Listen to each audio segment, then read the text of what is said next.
It's a pleasure to be with you. The title of this talk is Concepts of Worksite Wellness, Introduction.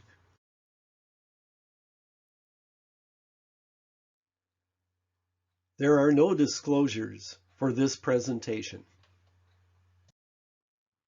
Objectives for this session include review the negative impacts of poor employee health on the productivity of businesses, understand the importance of absenteeism and presenteeism on the business bottom line, review the impact of worksite wellness programs on business performance and healthcare costs. Understand the role of the integration of public health and primary care in a worksite wellness program, and review the potential role for public health in facilitating worksite wellness. Poor health is bad for employees and bad for business. Businesses need healthy workers. Health insurance premiums for businesses have been increasing dramatically. Some studies have shown that up to 50% of company profits are currently being spent on employee health care costs. 67% of the United States workforce are overweight or obese, costing U.S. businesses $73 billion in clinical costs per year. Absenteeism and presenteeism is a major impact on the business bottom line. $153 billion are lost to businesses each year just due to absenteeism of employees who are overweight or obese and have other chronic conditions associated with being overweight or obese. Overweight and obese workers miss an additional 450 million workdays per year versus other workers. North Dakota worksites need to get a handle on this obesity overweight epidemic, along with other common healthcare conditions and their related costs. The health and economic well-being of businesses is related to the wellness of their employees. What role should public health play in worksite wellness? Is worksite wellness a viable public health strategy for the future?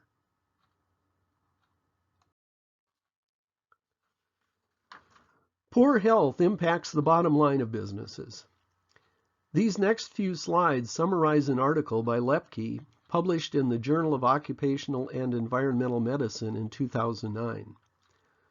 Poor health hits the fiscal bottom line of businesses in four main categories: clinical care, including clinic and hospital costs other than medications; pharmaceuticals, the cost of medications; absenteeism, employees absent from work due to illness; and presenteeism, employees at work but not performing well. Occasionally, after a long, hard day at the office, I would arrive at home and greet my wife. After a few minutes of conversation, she would ask, "Are you home yet?" I might have been home physically, but I wasn't home completely. That's presenteeism. This slide lists the top 10 conditions that drive healthcare-related costs for employers. This considered the costs of the four categories from the previous slide: clinical costs, medications, absenteeism, and presenteeism. The cost of each of these categories is per every 1,000 full-time employees. The highest on the list is depression, followed by obesity, arthritis, back and neck pain, anxiety, GERD, gastroesophageal reflux disease, allergy, cancer, chronic pain, and hypertension. These common conditions cost a business $2,293,000 per year for each 1,000 employees. This averages $2,293 per employee per year. This slide shows the cost of presenteeism, people at work but not being fully functional. This costs employers about $803,000 per 1,000 workers per year and represents 35% of healthcare-related costs to the business. Depression, obesity, and anxiety are the most common problems associated with presenteeism.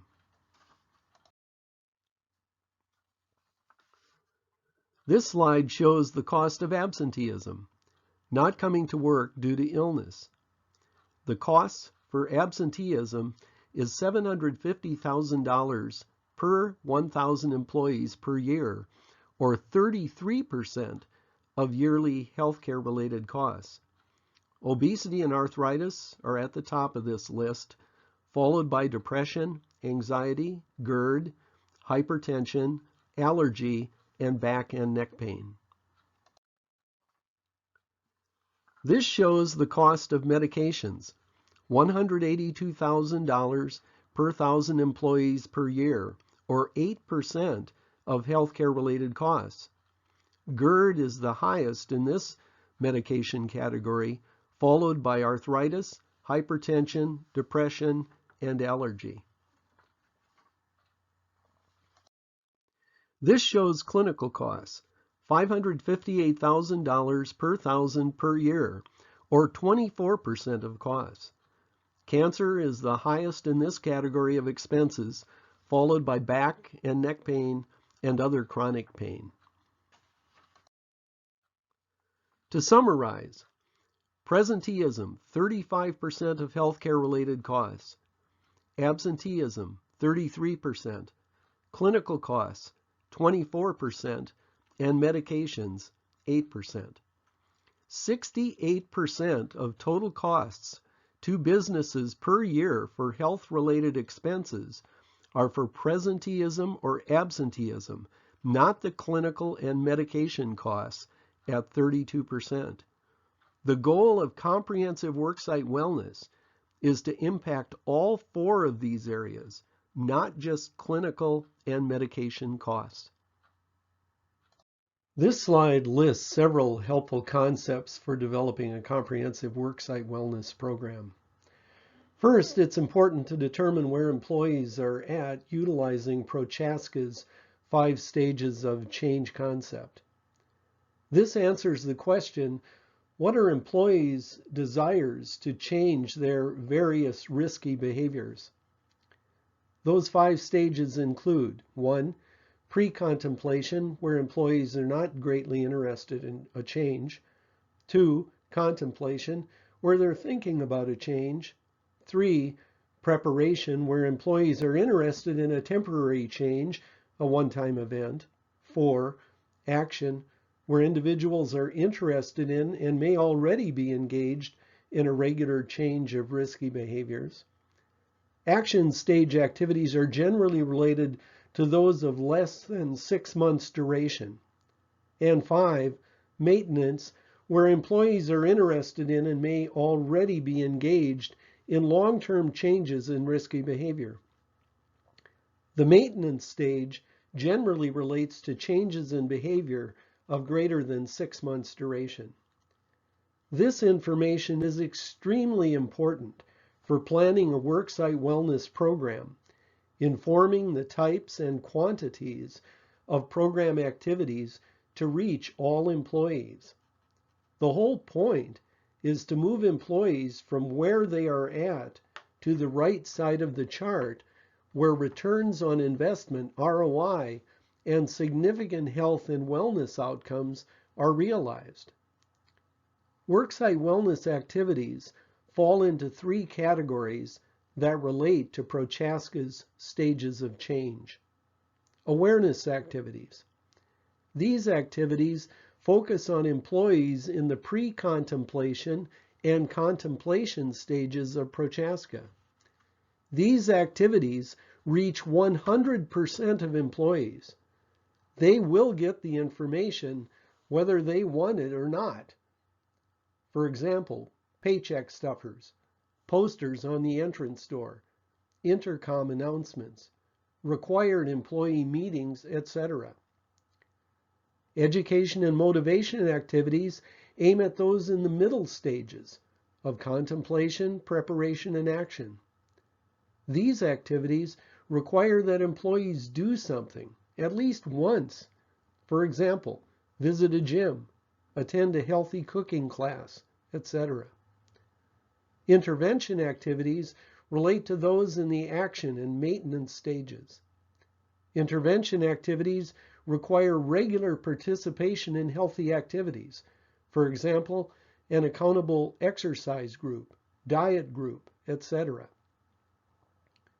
The goal of a comprehensive worksite wellness program is to reach every employee where they're at on Prochaska's stages of change.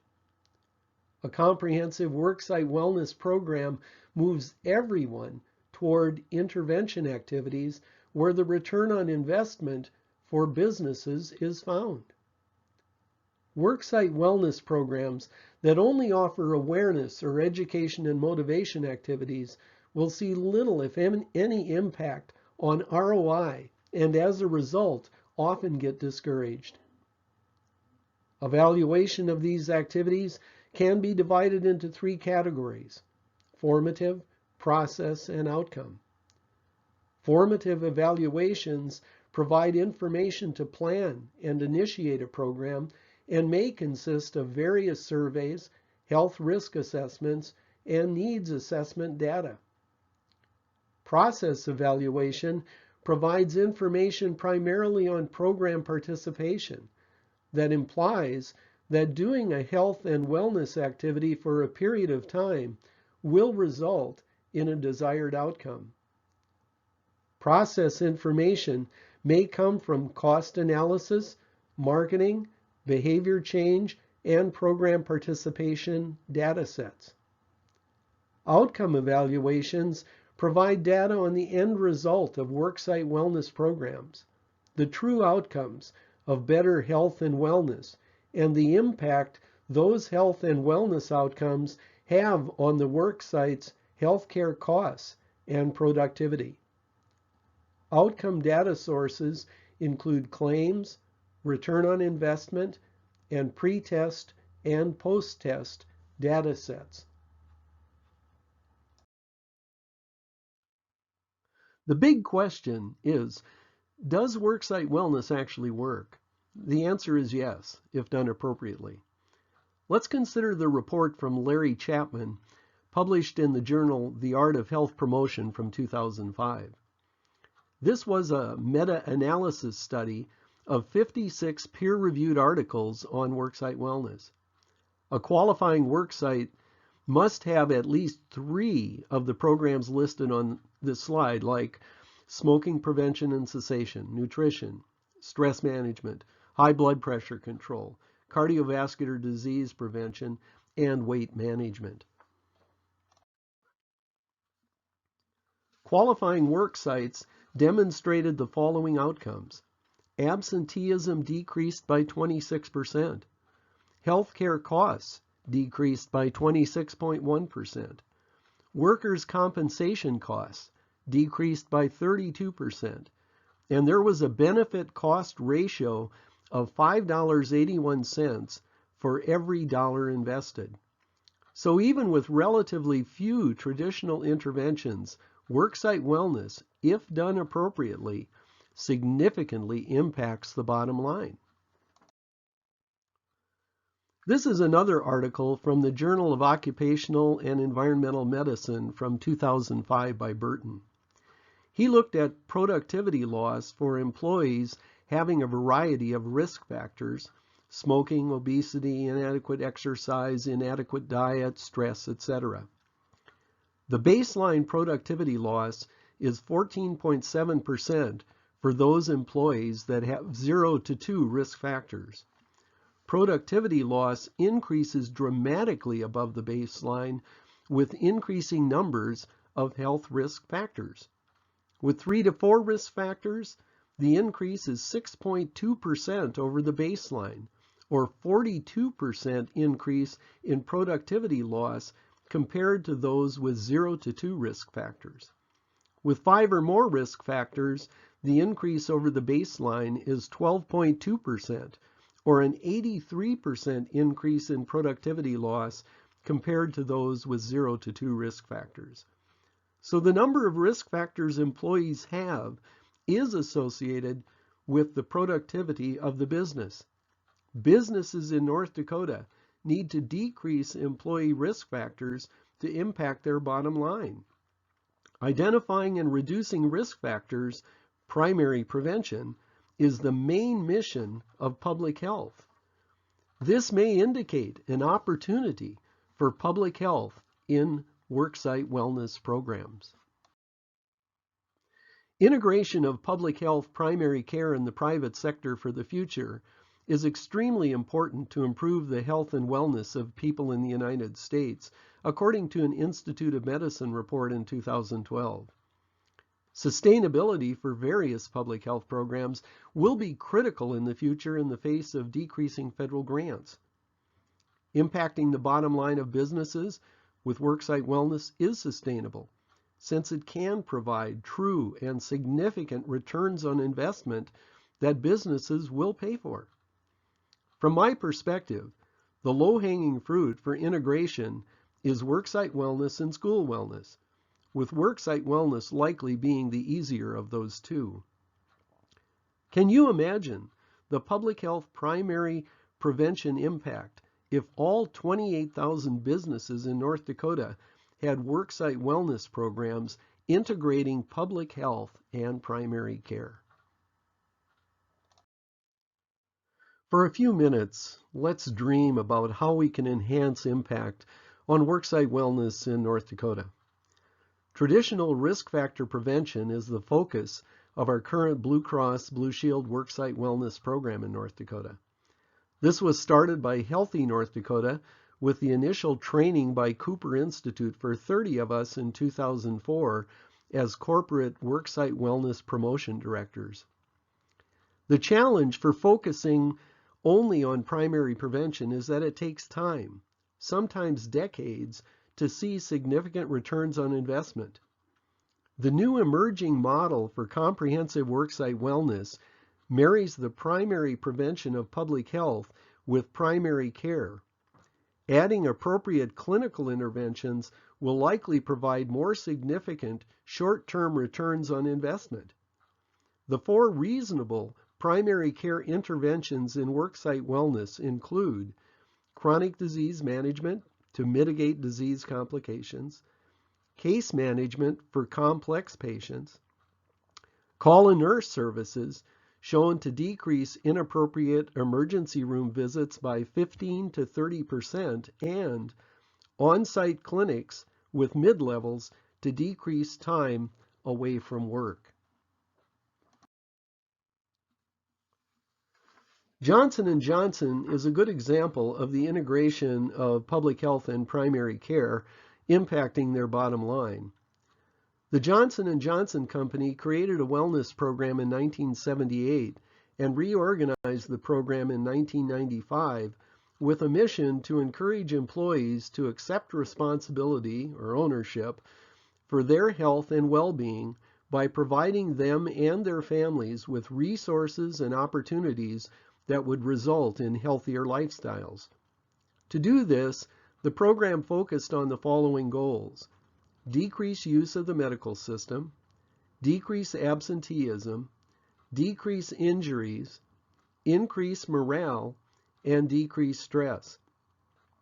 Key program features included focus on prevention and education, health benefits links, targeted health interventions, and cost-effective health care delivery.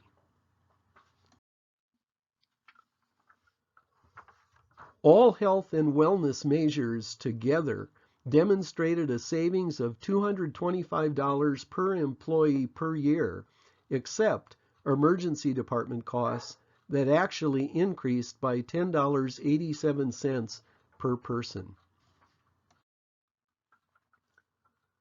There were improvements in risk factors, including cholesterol parameters, fiber diet, exercise, smoking, blood pressure control, seatbelt use, and drinking and driving. Johnson & Johnson saved $8.5 million for approximately 37,000 employees. Health risks improved, which likely provided some productivity benefits as expected from Burton's study that we previously reviewed. High-risk patients receiving case management saved the company approximately $890,000 or $390 per high-risk employee per year. So the integration of public health and primary care in worksite wellness does work. The state needs appropriate research in worksite wellness to develop and adjust models that work for places like North Dakota. There will likely be unique aspects for worksite wellness in small, medium, and large businesses. One size will not fit them all. There is currently a vacuum of worksite wellness research for medium and small businesses, businesses with less than 50 employees, common in rural states like North Dakota.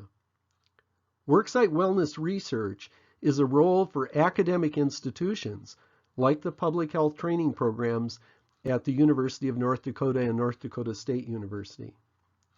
This is an opportunity for integration of public health practice with academia.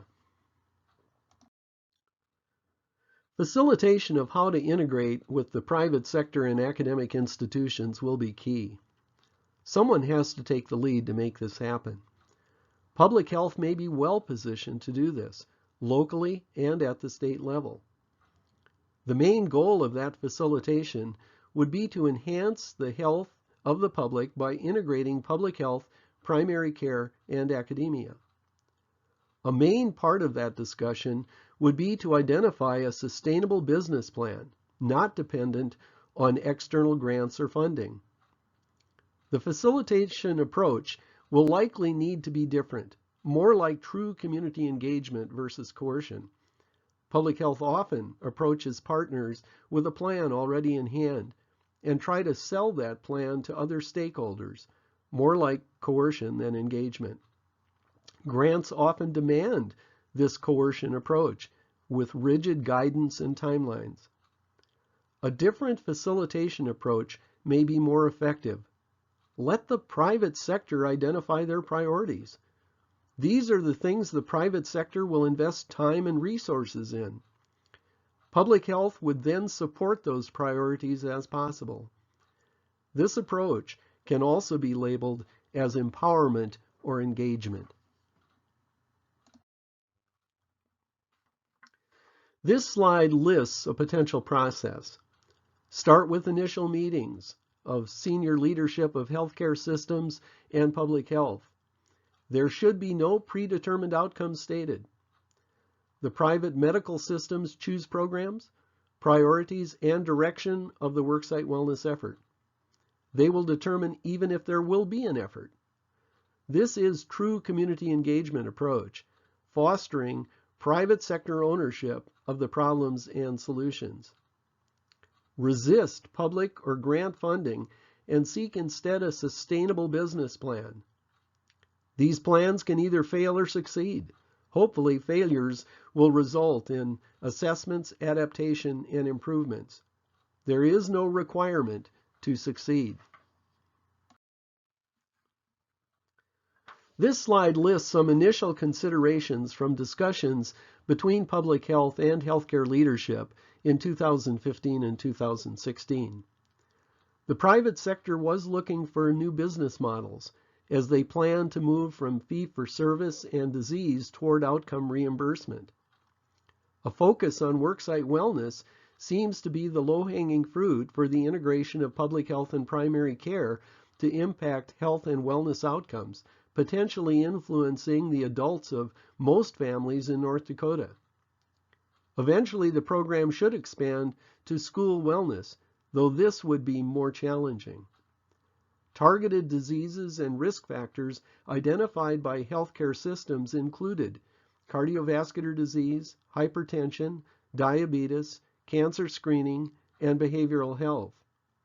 There was interest in starting with blood pressure control programs since health systems are already linked with public health through programs like Million Hearts. This would be a good starting point for the integration of public health and primary care. In summary, poor worker health impacts work sites by decreasing productivity and increasing healthcare costs. Up to 50% of profits are spent on employees' health care. Presenteeism and absenteeism are associated with 68% of healthcare-related costs to businesses.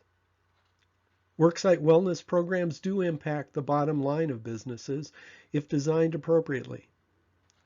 Worksite wellness is an opportunity for the sustainable integration of public health and primary care.